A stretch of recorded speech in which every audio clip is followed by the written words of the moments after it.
When I read the scripts and the sides for the first game, I thought this is as good as any feature film or any TV show going. And a lot of times when you read video game scripts, they are not at that level.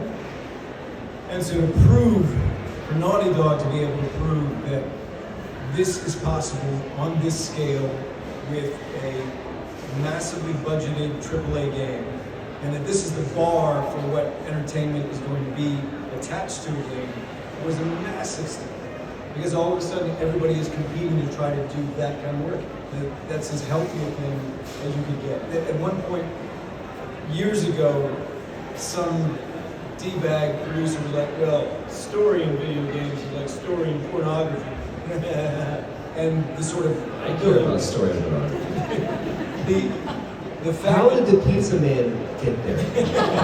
What was the flavor of the pizza? Exactly. But in order to be able to prove that to the world, and now that's the bar, is incredible.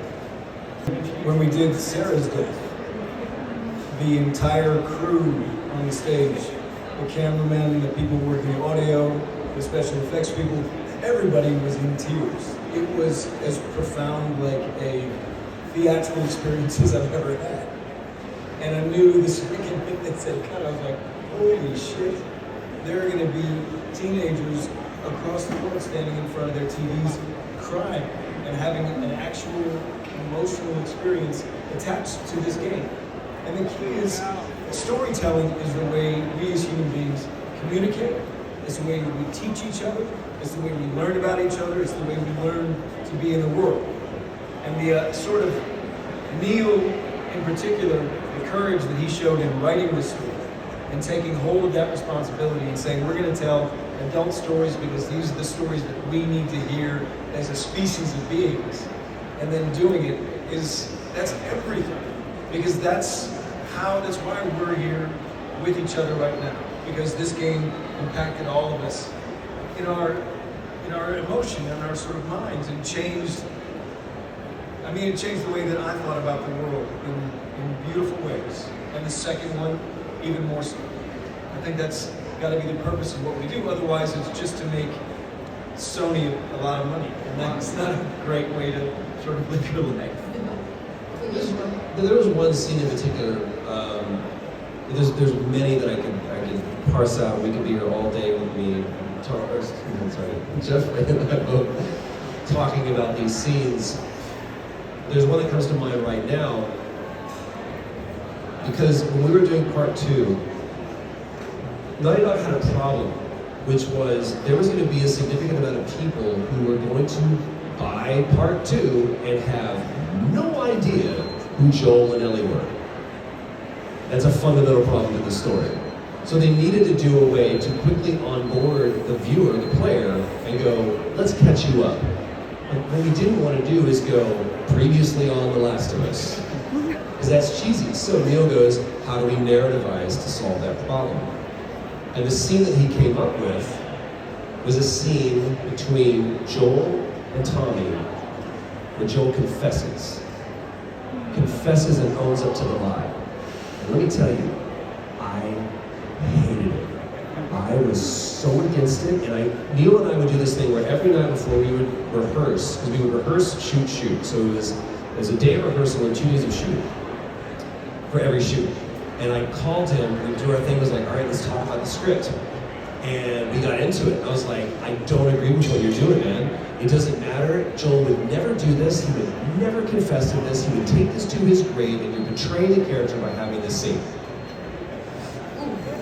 Neil goes, okay, some very interesting things that you bring up. And we talked about it. So I stepped foot on the stage in conflict with that scene. We get into it, like, stupid scene action, okay. And then I start working with Jeff. And he's the one that really turned me around, because what I saw was me saying these words, which were performative, which were hollow.